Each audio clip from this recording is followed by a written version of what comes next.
ومن على المؤمنين بنبيه المجتبى. الحمد لله على ما مضى والحمد لله على ما بقى، والصلاة والسلام على رسوله محمد خير الورى. مدحتك يا رسول الله صلى الله عليه وسلم. أما بعد فأعوذ بالله من الشيطان الرجيم. بسم الله الرحمن الرحيم. قال الله تبارك وتعالى في القرآن المجيد والفرقان الحميد: اهدنا الصراط المستقيم. في مكان آخر مخبرا وعامرا: إن الله وملائكته يصلون على النبي يا أيها الذين آمنوا صلوا عليه وسلموا تسليما.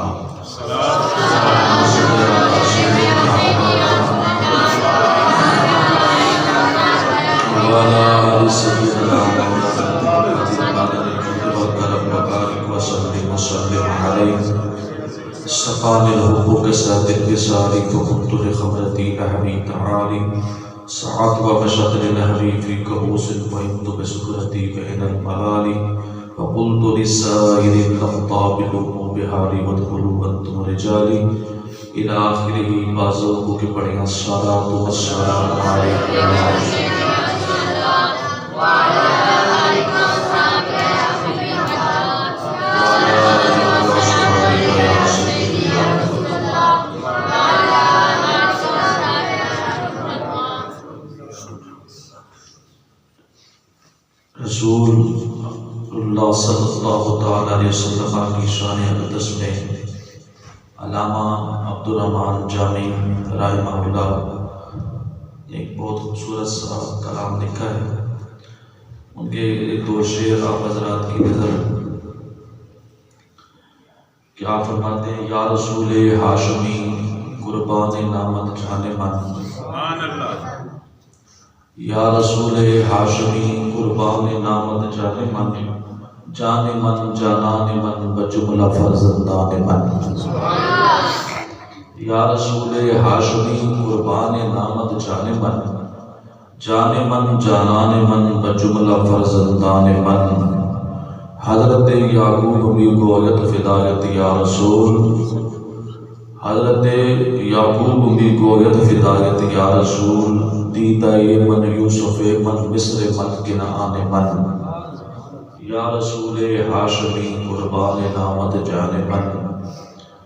از شوائے نام پاک تو منور یا رسول.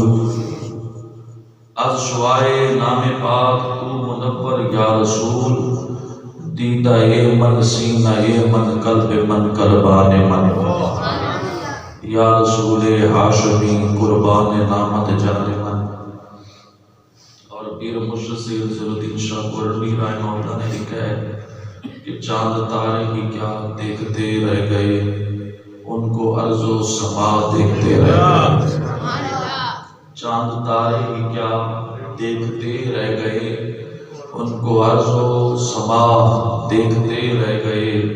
وہ امامت کی شک، وہ صفِ انبیاء، وہ امامت کی شک، وہ صفِ انبیاء، مقتدی مقتدا دیکھتے رہ گئے. کیا خبر کس کو کب جام کوثر ملا. کیا خبر کس کو کب جام کوثر ملا. ہم تو بس ان کی ادا دیکھتے رہ گئے. پڑھ کے جبریل امین سورہ والضحیٰ. پڑھ کے جبریل امین سورہ والضحیٰ. چہرہ مصطفیٰ دیکھتے رہ گئے. چاند تارے ہی کیا دیکھتے رہ گئے. اور یہاں پر میں ایک شعر قبلہ استاد مکرم کا جو سائے کی زبان میں ہے، ایک ذوق ہے، تو وہ میں بیان پڑھ دوں آپ کے سامنے. آپ فرماتے ہیں: اس چندی کیا تعریف کرا جن تک دے ہفت سما بیٹھے. اس چندی کیا تعریف کرا جن تک دے ہفت سما بیٹھے. اس نور جبین جلواں تے چند تارے نظر ٹکا بیٹھے. پھل چمن شگوف پھل سارے پھول چمن شگوفے پھل سارے جنو دیکھ کے ہوش اڑا بیٹھے اسا نصر خیال دی محفل نو مندی یاد دے نال سجا بیٹھے خالق کائنات رب لم یزل ولا یزال کی بارگاہ میں دعا ہے کہ اللہ رب العزت ہماری اس محفل پاک کو اپنی بارگاہ کے اندر منظور مقبول فرمائے. جیسا کہ آپ لوگ بخوبی واقف ہے کہ ہماری محفل پاک بزم جمیل کی طرف سے تاجدار صداقت حضرت الصادقین خلیفہ اول بلا فصل حضرت سیدنا ابو بکر صدیق رضی اللہ تعالی عنہ آپ کی یاد پاک میں یہ مرشد کریم محترم مکرم مقام شہزاد شفیق صاحب خلیفہ مجاز شرف شریف آپ کے پیر مرشد کے حکم کے مطابق یہ بزم جمیل کی طرف سے گجرات شہر اور اس کی کیرت و نواح میں محفل پاک کا انعقاد کیا جاتا ہے تاکہ ہماری آنے والی نسل کو خصوصاً لوگوں کو یہ خبر پہنچے کہ جو صحابہ کو آپس میں لڑا رہے ہیں اور جو صحابہ کے بارے میں وہ باتیں کر رہے ہیں جو کہ پرحقنی اور سنی سنائی حکایات یا کہ حضرت خواجہ قمر الدین سیالوی شیخ الاسلام حضرت خواجہ قمر الدین سیالوی رحمہ اللہ سے کسی نے پوچھا تھا اس فرقے کے بارے میں جو صحابہ کے بارے میں ایسے بات کرتا ہے کہ ان کی کوئی حقیقت بھی ہے تو آپ نے فرمایا سوائے الف لیلہ کی کہانی کہ ان کے پاس تو علم ہی کوئی نہیں سوائے الف لیلہ کی کہانیوں کے ان کے پاس تو علم ہی کوئی نہیں. یعنی وہ لوگ دن بہ دن ایک تفرقہ ڈالنے کی کوشش کرتے ہیں اور تفرقوں میں پڑھنا ہم لوگ اصل ہمیں روکا گیا تھا کہ واعتصموا بحبل اللہ ولا تفرقوا اللہ کی رسی کو مضبوطی سے تھامو اور ادھر ادھر کی باتیں نہ کرو تو بندہ بچ جاتا ہے. اب اسی پیغام کو لے کے بندہ الہی صاحب حضرات کے سامنے حاضر خدمت ہے. سورہ فاتحہ شریف کی آیت مبارکہ کا وہ حصہ ویسے تو سورہ فاتحہ پوری کی پوری دعا ہے. سورہ فاتحہ پوری کی پوری کیا ہے اس کا نام دعا ہے. علماء کرام بھی موجود ہیں اور الحمدللہ سامنے طلباء حضرات بھی موجود ہیں. میں مختصر سی بات بیان کرتے ہیں. ہم لوگ ہماری محفل کا دورانیہ بہت مختصر ہوتا ہے. بعض اوقات اسٹیج پہ جب بندہ بیٹھتا ہے مولوی حضرات تو بعض اوقات علماء بیٹھتے ہیں تو ذہن میں آتا ہے کہ پتہ نہیں کتنے تک ٹائم جائے گا تو ہم پہلے سے بتا دیتے ہیں کہ ہماری محفل مختصر سی ہوتی ہے. ایک مقصود پیغام دینا ہے چاہے ایک بات بھی کسی کے دل میں اتر جائے اور وہ عمل کر کے آگے سناتے ہمارے لیے ذریعہ نجات ہے. اہدنا الصراط المستقیم یہ سورہ فاتحہ کی آیت ہے. سورہ فاتحہ کو تعلیم المسألہ بھی کہتے ہیں. تعلیم المسألہ ویسے سورہ فاتحہ کے بہت سارے نام ہیں. قاضی بیضاوی نے لکھے ہیں متعدد اعلیٰ حضرت علیہ رحمت کی. آپ کنز الایمان شریف ترجمہ پڑھیں جو مفتی نعیم الدین مراد آبادی رحمۃ اللہ علیہ نے حاشیہ چڑھایا ہے عرفان القرآن اس میں بھی اس نے لکھے ہوئے نام سارے. اب ان ناموں میں سے ایک نام اس کا تعلیم المسئلہ ہے. تو گویا کہ یہ سورت ایک مسئلہ کی تعلیم ہے. اور مسئلے کی تعلیم کیا ہے؟ اس میں اللہ رب العزت نے ہمیں مانگنے کا ڈھنگ سکھایا ہے. سورہ فاتحہ میں اللہ نے اپنے آپ سے مانگنے کا طریقہ سکھایا ہے اور بہترین سنا ہے یہ سورہ فاتحہ خدا کی. اللہ نے قاضی بیضاوی فرماتے ہیں کہ اللہ تعالیٰ نے سب سے پہلے اپنی تعریف فرمائی. الحمدللہ رب العالمین الرحمن الرحیم. اب یہ سارے اللہ تعالیٰ اپنی وصف تعریف کر رہے ہیں کہ وہ خدا جس کی ساری خوبیاں جو تمام خوبیوں کا مالک ہے وہ خدا وہ رب العالمین وہ سارے جہاتوں کا رب وہ پالنے والا الرحمن الرحیم. اب مالک یوم الدین یہ سارے بیان کرنے کے بعد اس کے بعد اللہ تعالیٰ نے فرمایا ایاک نعبد و ایاک نستعین. یہ ہمیں تعلیم ہے. پہلے خدا کی تعریف کرو اس کے بعد اس کے اوصاف صفاتی ناموں کو شمار کرو پھر اس کے بعد خدا کی بارگاہ میں وسیلہ پیش کرو. اور وسیلہ کیسے پیش کرتا ہے بندہ کہتا ہے اللہ کہ میں یوں کہو ایاک نعبد و ایاک نستعین کہ یا اللہ ہم تیری ہی عبادت کرتے ہیں اور تجھ ہی سے مدد چاہتے ہیں. تیری ہی عبادت کرتے ہیں اور تجھ ہی سے مدد چاہتے ہیں. یہ کہنے کے بعد پھر جب خدا کی بارگاہ میں اپنی عبادت کا وسیلہ پیش کر دیا بندے نے کہ میں عبادت کر رہا ہوں یا تیری عبادت کر رہا ہوں، اس کا وسیلہ پیش کرنے کے بعد پھر مدد چاہنے کا حکم آیا تو تفسیر ابن عباس کے حوالے سے حضرت قاضی فیضاوی تفسیر فیضاوی میں نقل فرماتے ہیں اور شہزادہ نے اس پہ حاشیہ لکھا ہے، اس کے بعد گویا کہ خدا تعالیٰ بندے سے مخاطب ہو کے کہتا ہے ہاں مانگ کیا مانگتا ہے، مانگ کیا مانگتا ہے۔ سوال یہ تھا کہ سورہ فاتحہ شریف کرنا پڑتا ہے، ہم اس طرف آئے نا اگر سارے مخاطب کے صیغے اللہ تعالیٰ نے علماء کرام موجود ہے، سارے مخاطب کے صیغے، اگلا جیسے بندہ سامنے کا ہوتا ہے، اب اللہ تعالیٰ کی حضور بندہ کہتا ہے کہ یا اللہ تیری ہی عبادت کرتے ہیں اور تجھ ہی سے مدد چاہتے ہیں، کس میں مدد چاہتے ہیں؟ اللہم، یہ عبارت ہے معذوف ہے، اللہم اہدنا الصراط المستقیم، اے اللہ ہمیں سیدھے راستے پہ چلا دے۔ صراط مستقیم کا سوال کرتے ہیں، صراط مستقیم اس سے کیا مراد ہے کہ ہم صراط مستقیم سے مراد ہیں؟ اس پر تفسیر امام طبری نے تفسیر طبری میں نقل کیا اور اعلیٰ حضرت علیہ رحمت نے مطلع البحرین کے اندر اور جو شیخین کی تعریف آپ نے اس پر ایک پورا رسالہ لکھا ہے، اس میں آپ فرماتے ہیں کہ پوچھا گیا کہ اہدنا الصراط المستقیم سے کیا مراد ہے، تو فرمایا اہدنا الصراط المستقیم، صراط مستقیم سے بندہ مانگتا ہے کہ یا اللہ مجھے وہ راستہ دکھا جو تیرے رب کا پسندیدہ ہے۔ اب ایک رسول اللہ صلی اللہ علیہ وسلم، یا اللہ جو تیرا پسندیدہ، تیرے محبوب کا پسندیدہ، اور وہ راستہ جس میں حضرت ابوبکر اور عمر چل گئے، سبحان اللہ، یا یہاں کا ختم ہو گئی بات، یعنی وہ راستہ دکھا ہمیں جو حضرت سیدنا خلیفہ اول بلا فصل ابوبکر صدیق کا ہے، اور وہ راستہ جو حضرت سیدنا عمر فاروق کا راستہ ہے وہ صراط مستقیم ہے۔ اچھا اس سے یہ بھی ذہن میں نہیں لا سکتا کہ کیا باقی یہ متضاد چیزیں اور منفی سوچ رکھنے والے بات اگلی کو سوچتے ہیں، یعنی وہ کہتے ہیں اچھا یہ بات ہے تو پھر آگے کیوں نہیں؟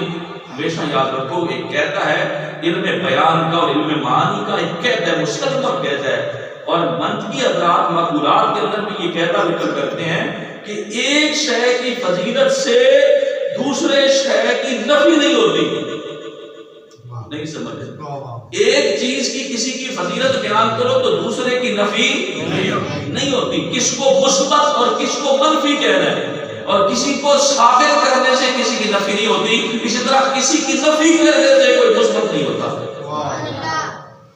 اس کی مثال بعض ایک آدمی کہہ لیتے ہیں بھائی یہ تو صرف سیدنا ابوبکر صدیق کی کیوں تعریف کرتے ہیں؟ ہم نے کہا ہم تو مولا علی کی بھی کرتے ہیں، سبحان اللہ، ہم تو حضرت عمر فاروق کی بھی کرتے ہیں، ہم ہر یوم، یہ اپنی بات ہے، ہم تو ہر ایک کو مانتے ہیں۔ جو مذہب امام جلال الدین سیوطی رحمۃ اللہ تعالی علیہ مجدد پاک فرماتے تھے کہ اہل سنت پہ احسان ہے، کس کا؟ امام جلال الدین سیوطی کا، کہ جو مذہب امام جلال الدین سیوطی بیان کر گئے وہ سارا کا سارا اہل سنت والجماعت کا ہے، اس میں ہم لوگ کسی کی نفی نہیں کرتے، ہم تو اسی لیے ہم تو اس کے قائل ہیں کہ لا نفرق بین احد من الرسل، ہمیں تو قرآن کی تعلیم میں نبی نے مسلم کی حدیث میں کہا کسی رسول کو دوسرے رسول پر بحیثیت رسول ترجیح بھی نہیں دے سکتے، کسی نبی کو کسی نبی پر بحیثیت نبوت ترجیح نہیں دے سکتے کہ اس کی نبوت کچھ کم ہے، اس کی نبوت زیادہ ہے، اس کو رسالت زیادہ ہے تو کم ہے، ایسا بھی نہیں کہہ سکتے۔ ہاں یہ ضرور ہے تلک الرسل فضلنا بعضهم علی بعض، کہ اللہ تعالیٰ فرماتا ہے بعض رسول کو اپنے بعض پر فضیلت عطا کی ہے۔ اب ہم یہ کہتے ہیں کہ سارے صحابہ مقام اور مرتبے میں صحابیت کے مقام اور مرتبے میں برابر ہے۔ اس کی وضاحت ہے میں کروں گا، علماء کا اپنے نظریے ہوتے ہیں بندے صحابیت کے مقام پر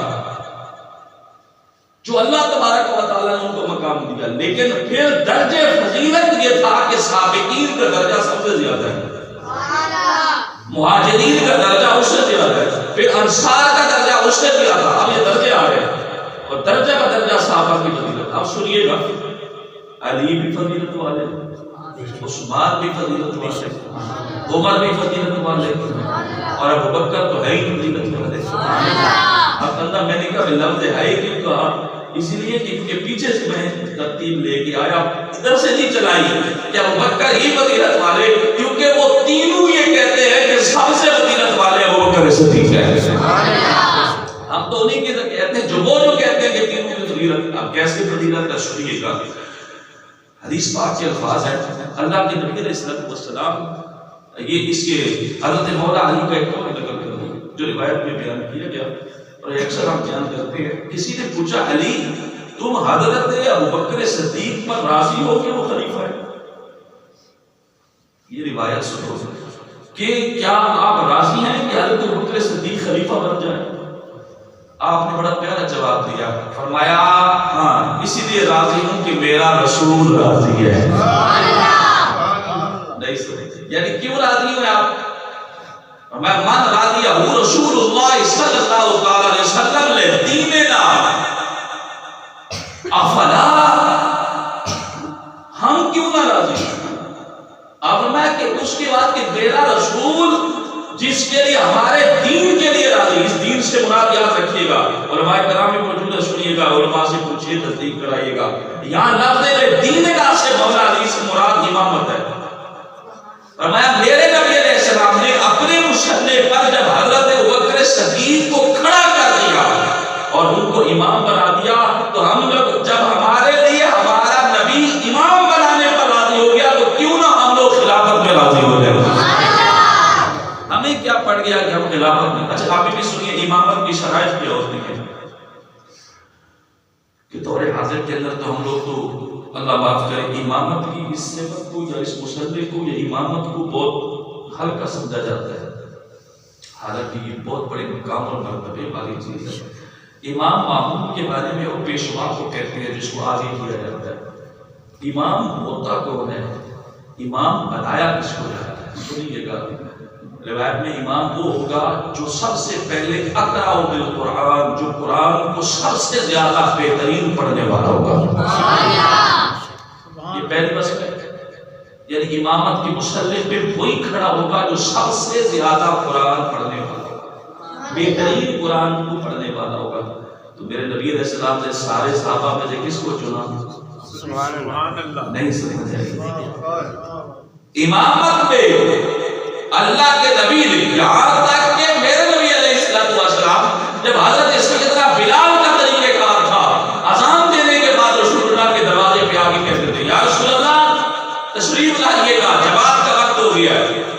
بلکہ آپ نے ایک دفعہ مزاح بھی فرمایا اپنے لیے اللہ کے نبی علیہ السلام نے، ایک دن حضرت سرکار صلی اللہ علیہ وسلم کی جگہ تشریف لے گئے، عشاء کی نماز کا وقت ہو، کھانا اللہ کے نبی علیہ السلام کے سامنے آ گیا، حضرت بلال نے آ کے دروازہ کھٹکایا، یا رسول اللہ نماز کا وقت ہو گیا۔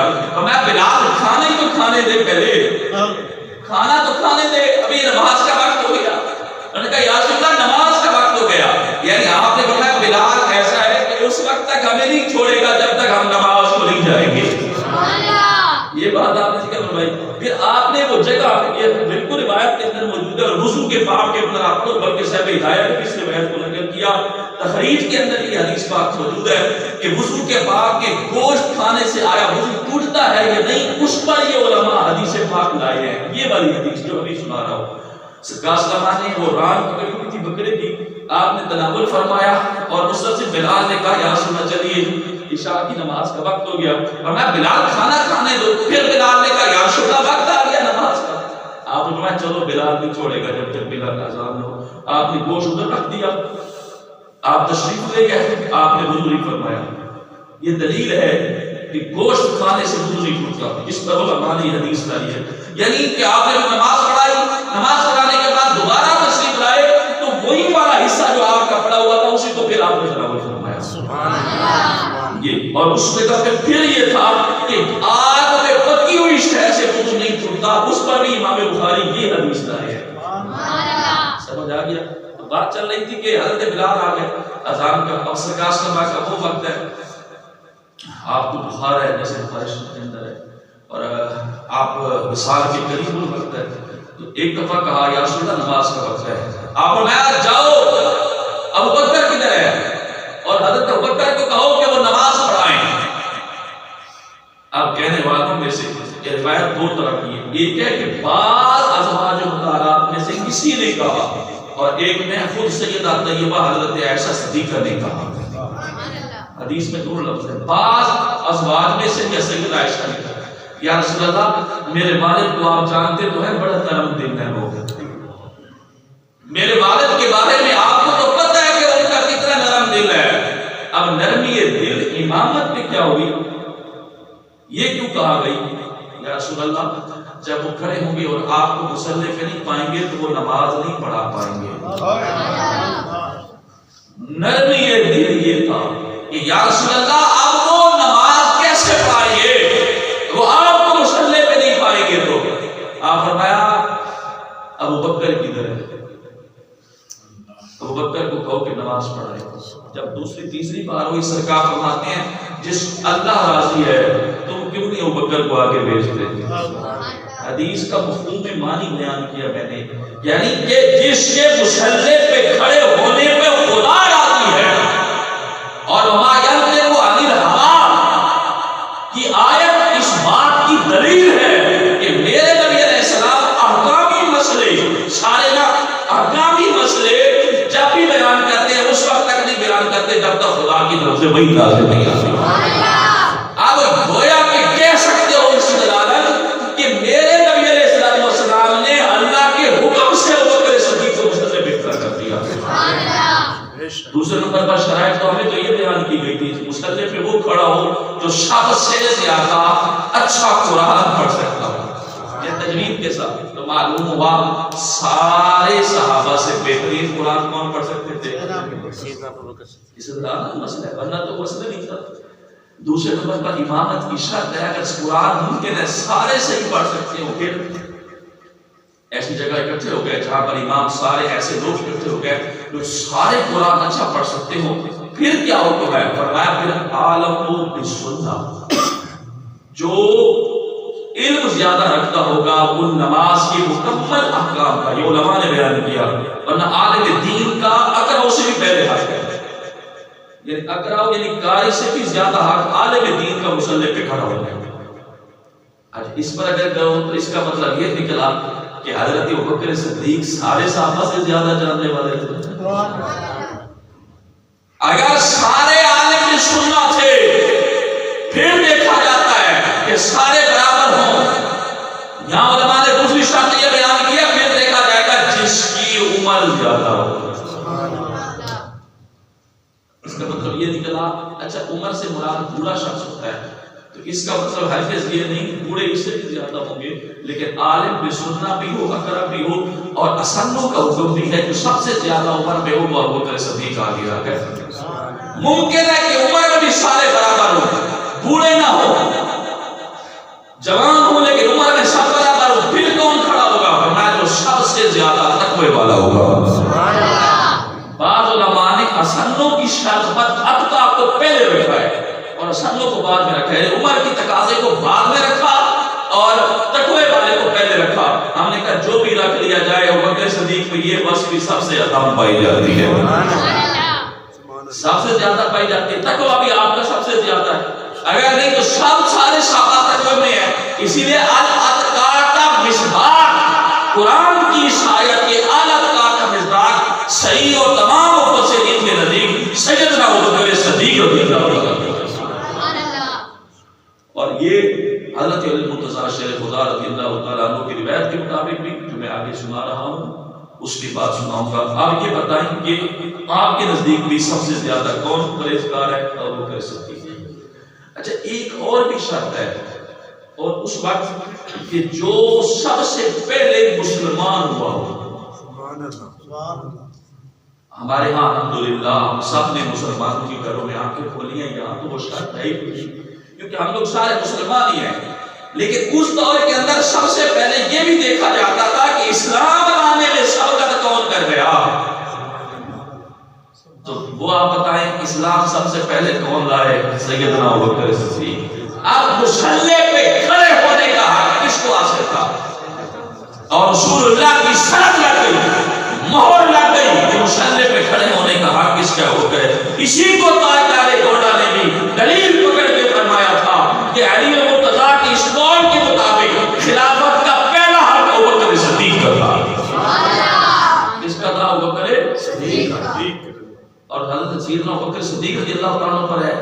اور کون ابوبکر صدیق؟ ترتیب یہ صحابہ میں نے تین دو روایت میں پیش کی ہے. تبری کی خبر کی اس نے لکھا ہے، ریاض النظرہ کے اندر یہ روایت موجود ہے. یہ تو حضرت امام جعفر صادق، امام باقر صادق سے، امام باقر صادق اپنے والد گرامی امام زین العابدین سے، اور وہ اپنے والد گرامی حضرت امام حسین سے، اور امام حسین حضرت مولا علی سے، اور مولا علی رسول اللہ سے پیش کرتے ہیں کہ میں نبی علیہ السلام فرمایا لوگوں کو بتاؤں اللہ کے عرش پہ کیا لکھا ہوا ہے؟ اللہ کے عرش پر کیا لکھا ہے؟ عرش کی یا رسول اللہ بتائیں کہ اللہ کے عرش پر فرمایا لکھا ہوا ہے لا الہ الا اللہ محمد رسول اللہ. اس کے بعد جو حسن ترتیب عرش الہی پہ لکھی ہوئی ہے. کسی نے کہا تھا ابوبکر کو صدیق کیوں کہتے ہیں؟ اس نے کہا اس لیے کہ اللہ نے عرش پہ صدیق لکھا ہوا ہے. سبحان اللہ. اللہ نے عرش پہ کیا لکھا ہوا ہے؟ صدیق. اور میں نے صدیق کا کئی دفعہ معنی بھی بیان کیا. اب میں کیونکہ موضوع اور لے رہا ہوں، اس میں سے پھر کبھی انشاءاللہ بیان صدیق کا موضوع بھی بیان کریں گے کہ لفظ صدیق کس کو کہتے ہیں. اب یہاں پر یہ ہے کہ آپ کا پہلا لکھا ہوا ہے ابوبکر الصدیق، پھر لکھا ہوا ہے عمر الفاروق، تیسرا لکھا ہے عثمان الحیاء، چوتھا لکھا ہوا ہے علی الرضا. اور علم تصوف میں یہ سارے کے سارے مراتب اور مقام ہیں.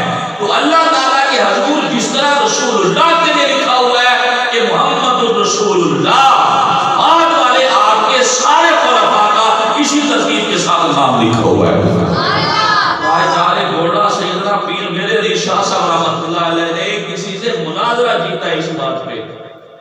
اس نے کہا کہ یہ جو ترتیب خلفاء کی ہے، آپ نے تصفیہ باب سنی و شیعہ میں لکھا ہے اس کو، اور آپ کے پاس ایک بندہ آ گیا کہنے لگا قرآن سے بات ہوگی. میں قرآن سے بات ہوگی، قرآن سے ہی بات ہوگی. اس وقت یہ تو نہیں ہوتا تھا اشتہار لگے بھی مناظرے کے، یا آج کل جیسے ویڈیو کلپ چل پڑتے ہیں، یہ کلپ دے رہا ہے دوسرا وہ والا مسئلے گڑبڑ ہو جاتا ہے، آدھا رہ جاتا ہے، مناظرہ ہوتا ہی نہیں ہوتا. مزید جو باتیں نہیں کرنے والی ہوتی وہ بھی بیان ہو جاتی ہیں. اسی لیے یہ مجادلے کے حکم میں چلا جائے گا یا مقابلہ کے. مناظرہ تو ہوا نہیں، کیونکہ مناظرہ ہوتا اس کے لیے ہوتا، مناظرہ ہوتا کس کے لیے تھا؟ اظہار ثواب ہوتا تھا. ثواب کے لیے مناظرہ ہوتا ہے، درستگی کے لیے ہوتا ہے، میں میری تشفی ہو جائے. آج کل تو جھگڑا ہے، کسی کو بات دکھانا ہو، الزام خصم کے لیے یہ جھگڑے کو شکست دینا ہو، مناظرہ نہیں ہوتا، اس کو مجادلہ یا مقابلہ کہتے ہیں. اور اصطلاح مناظرہ میں دونوں ہیں، اس میں خصم کی شرط بھی ہے نہیں یہ بھی ہے. آپ سنیں کہ آپ نے حضرت پیر بے شاہ صاحب نے کہا بالکل فرمایا اسی ترتیب سے، کس ترتیب سے خلفائے راشدین کو خلافت ملی ہے، اسی ترتیب سے نص قرآنی سے ثابت ہے. پیر صاحب نے اس کی باقاعدہ مناظرہ کیا ہے.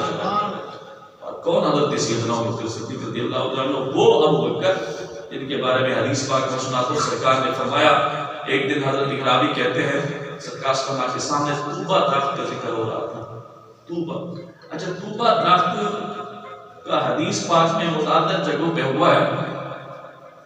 ہمارے پاس 4-5 منٹ میں بیان ختم کرنے لگا ہوں اس حدیث پاک سنا کے کہ طوبہ درخت کون سا ہے.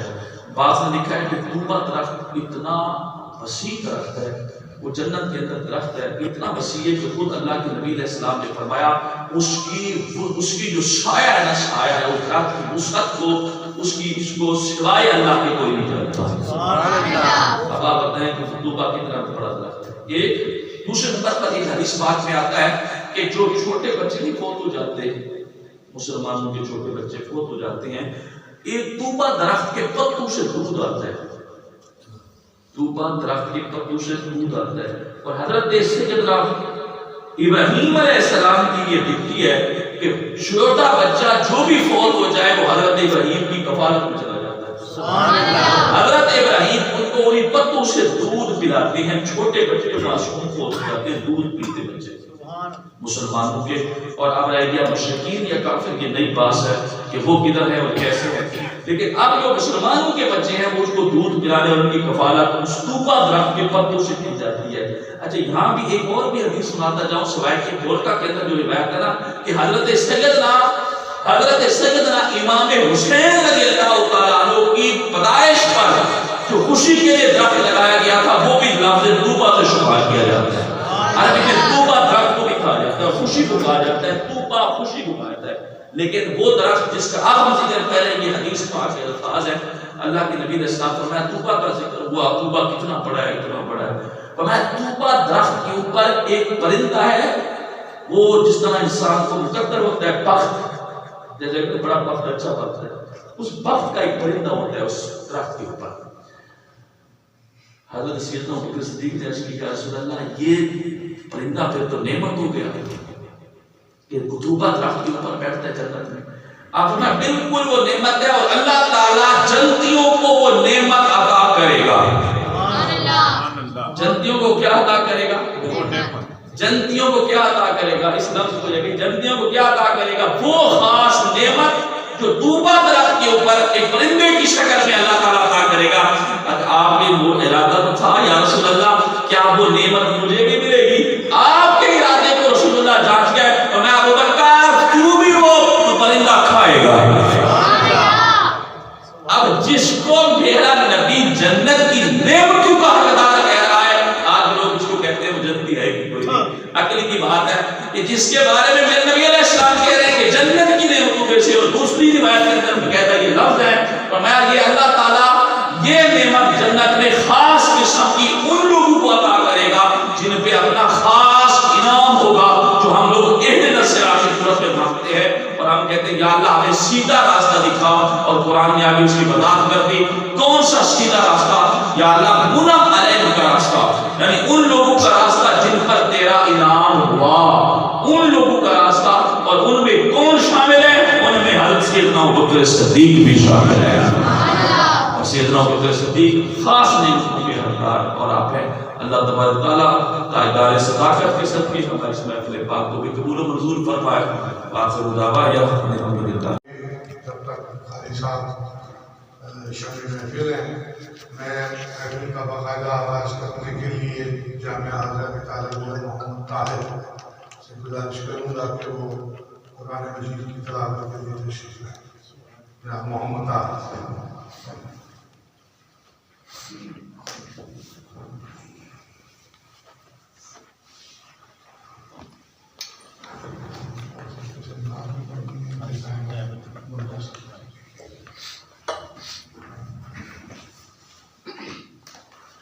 أعوذ بالله من الشيطان الرجيم، بسم الله الرحمن الرحيم.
ماشاءاللہ ماشاءاللہ ماشاءاللہ.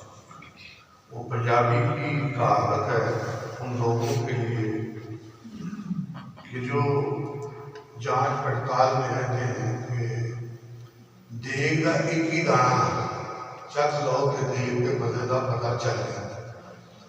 مدرسہ اعلیٰ کے طالب علم کے تلفظ ترنم اور کلام کی سلیکشن سے آپ کی تربیت کا عنصر تو خود کے سامنے آتا. اللہ ان طلباء کو ان کے سرپرستوں کو سلامت رکھے اور جب تک یہ موج ظفر زندہ ہے قرآن زندہ ہے، قرآن زندہ ہے تو جہان زندہ ہے. اب چلتے ہیں نعت کی طرف. کوئی بھی لمحہ تیرے ذکر سے خالی نہ ہوا. میرا امید ہو رہا ہے جو تلاوت دے کے سبحان اللہ. سارے کوئی بھی بیٹری اتنی چارج رہے تو میری بھی لگے گی اللہ کرم کرے گا. کوئی بھی لمحہ تیرے ذکر سے نعرہ تکبیر، نعرہ رسالت، نعرہ حیدری، نعرہ غوثیہ، علماء حق اہل سنت، مہمان عظیم محتشم حضرت علامہ مولانا مشتاق رضا قادری دامت برکاتہ عالیہ تشریف لائے ہیں. تاجدار ساکر کانفرنس میں اسی موضوع پہ آپ کا خطاب ہوگا. تو میں نعت شروع کر رہا تھا کہ کوئی بھی لمحہ تیرے ذکر سے خالی نہ ہوا، میں تیرے بعد کسی در کا سوالی نہ ہوا. تو ہے یثرب کو مدینے میں بدلنے والا، تیرے جیسا تو کسی شہر کا والی نہ ہوا. اور تیرے گلشن میں کھلے پھول عمر جیسے بھی، باقی دنیا میں کوئی بھی ایسا والی نہ ہوا. اور میں نے تاریخ کے ہر دور میں جھانکا ظاہر، کوئی انسان محمد سا مثالی نہ ہوا. یہ بارگاہ رسالت میں حدیث نام یہ میں طالب علم محمد اسد سے گزارش کروں گا کہ وہ تشریف لائیں اور طالب علم جس طرح ضرورت پڑ رہے ہیں میں چاہوں گا اسی طرح ضرورت پڑ رہے ہیں.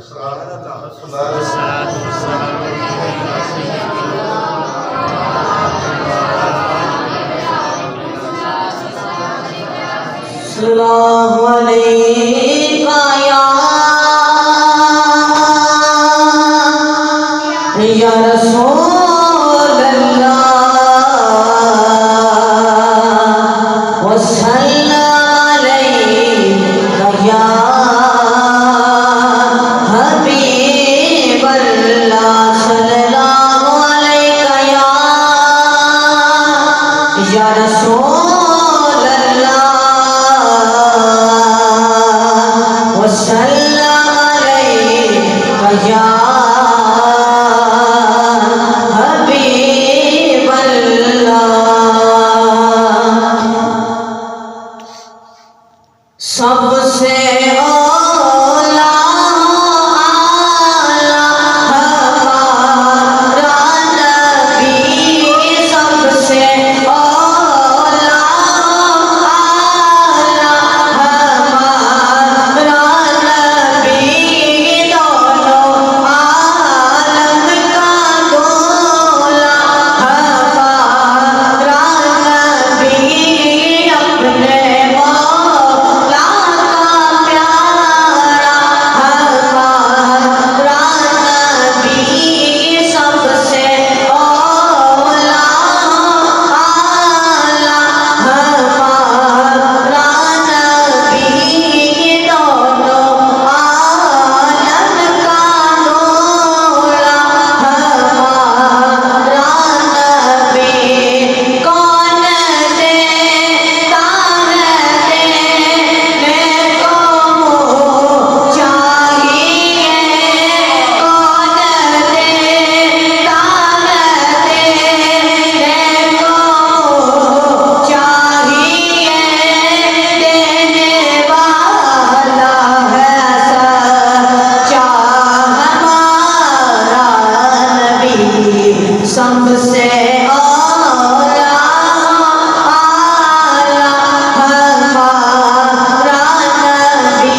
مشتاق کے ساتھ اپنی حاضری کے لیے تشریف لائے. درود پاک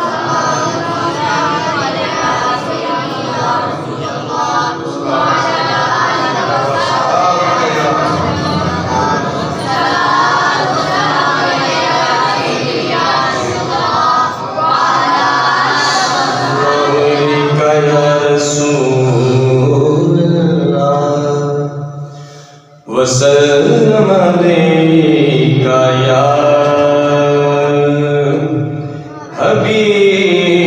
حبیب اللہ صلی اللہ علیک یا رسول اللہ وسلم علیک یا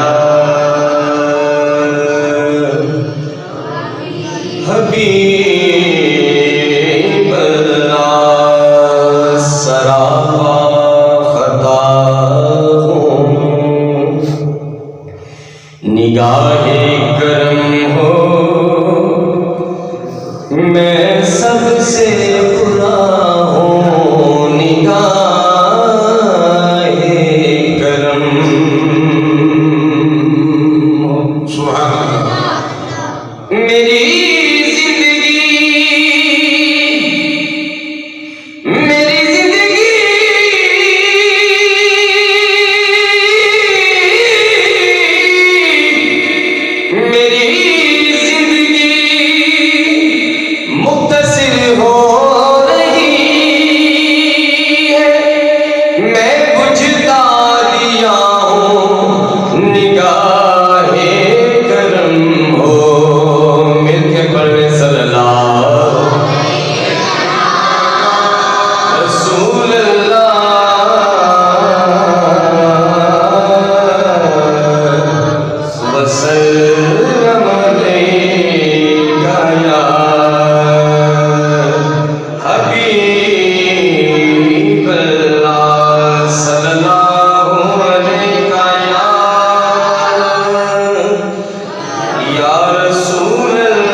جا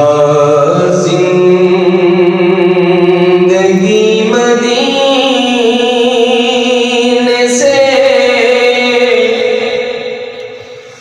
جھونکے ہوا کھلا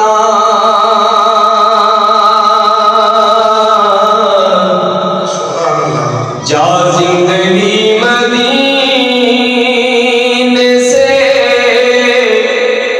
جھونکے ہوا کھلا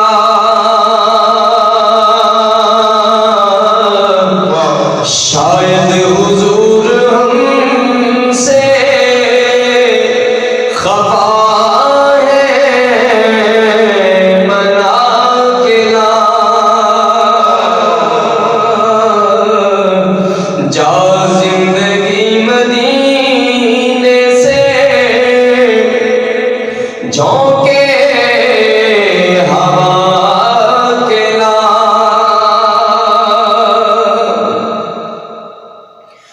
کچھ ہم بھی اپنا چہرہ باطن سنوار لے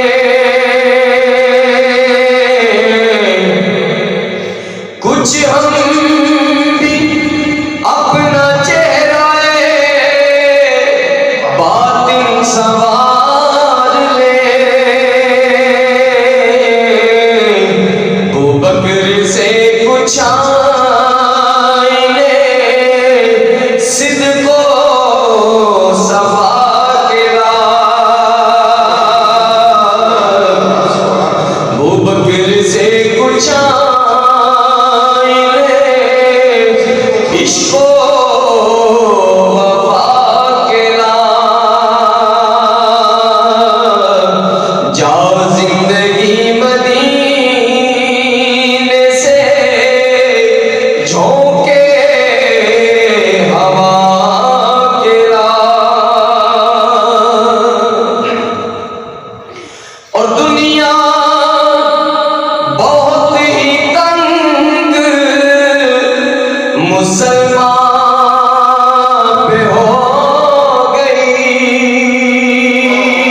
عثمان سے وہ زاویے شرم و حیا کے لا، عثمان سے وہ زاویے شرم و حیا کے لا، جا زندگی مدینے سے جھونکے ہوا کے لا، اور مغرب میں مارا مارا پھر گدائے،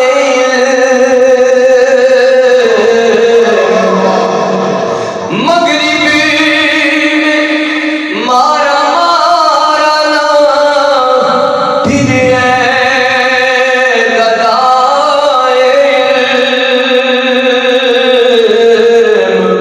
دروازہ علی سے یہ خیرات جا کے لا، دروازہ علی سے یہ خیرات جا کے لا، جا زندگی مدینے سے جھونکے ہوا کے لا، شاید حضور ہم سے خفا ہے منا کے لا، جا زندگی مدینے سے جھونکے ہوا کے لا۔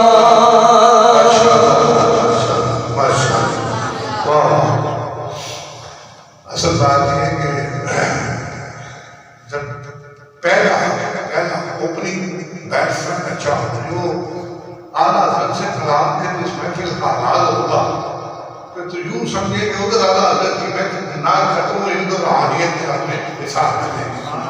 تو میرا تو وجدان وہی ہے کہ محبوب خدا سید و سرور محبوب خدا سید و سرور کے برابر، محبوب خدا سید و سرور کے برابر، لاؤ تو کوئی میرے پیغمبر کے برابر، سرکار کی رحمت سے میں مایوس نہیں ہوں، اے درجے گناہ میرے سمندر کے برابر، اور نادان انہیں اپنا اثر سمجھتے ہیں نیازی، نادان انہیں اپنا اثر سمجھتے ہیں نیازی، ذرہ نہیں ہوتا کبھی گوہر کے برابر، لاؤ تو کوئی میرے پیغمبر کے برابر۔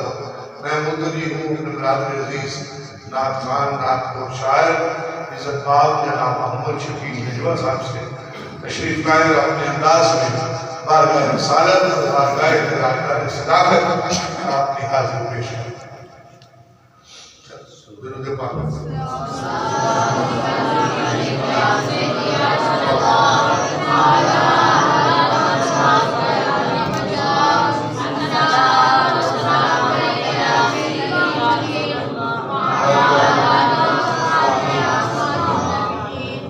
ماشاءاللہ اکبر صاحب اس طرح کو شعر فرما رہے تھے کہ لاؤ تو کوئی میرے پیغمبر کے برابر، تو اسی تناظر میں ایک شعر ذہن میں آ گیا کہ ہے کوئی آپ کا ہمسر کسی کا نام تو لو، ہے کوئی آپ کا ہمسر کسی کا نام تو لو، خدا ہو جس کا ثناگر کسی کا نام تو لو، خدا ہو جس کا ثناگر کسی کا نام تو لو، ہے کوئی ان کے علاوہ بھی سید کون ہے کوئی خلق کا محور کسی کا نام تو لو، ہے کون ساقی کوثر بجز نبی کریم، ہے کون شافع محشر کسی کا نام تو لو، کوئی مثال تو لاؤ کوئی نظیر تو ہو، ہے کوئی ان کے برابر کسی کا نام تو لو، اور حضور کی برابری تو بڑی دور کی بات۔ اہل عقل و محبت کا عقیدہ تو یہ ہے کہ سر پہ رکھنے کو جو مل جائے نعل پاک حضور، تو پھر کہیں گے کہ ہاں تاج حضور کی برابری تو بڑی دور کی بات۔ سورج چند ستارے نہیں جیو دے پیر برابر، اتے جگ دے کل نظارے نہیں جیو دے پیر برابر۔ پل وچ پاویں عرشاں اتوں فرشاں تک آ جاوے، پر جبرائیل اڈارے نہیں جیو دے پیر برابر۔ سورج چند ستارے نہیں جی او دے پیر برابر۔ تے چودی طبقی تو ماں جی سیر دیاں۔ ایک آخری شعر میرے عزیز ہیں، میرے بہنوئی کے بڑے بھائی ہیں ابو پرواز صاحب، ان کا لکھا ہوا شعر کہ چودی طبقی تو ماں جی سیر دیاں، چودی طبقی تو ماں جی سیر دیاں، کون کرے گا ریساں او دے پیر۔ حضور تاجدار صداقت کی بارگاہ میں پنجابی کے چند اشعار جو مجھے لکھنے کی توفیق ہوئی وہی پیش کر کے اجازت چاہوں گا کہ عزتاں دائے دوجا نام صدیق، عزتاں دائے دوجا نام صدیق، عظمتاں دائے آسمان صدیق، عزتاں دائے دوجا نام صدیق تے عظمتاں دائے آسمان صدیق۔ جویں آقا نے جگ دی رحمت، جویں آقا نے جگ دی رحمت، ایویں امت دی آپ چھاں صدیق۔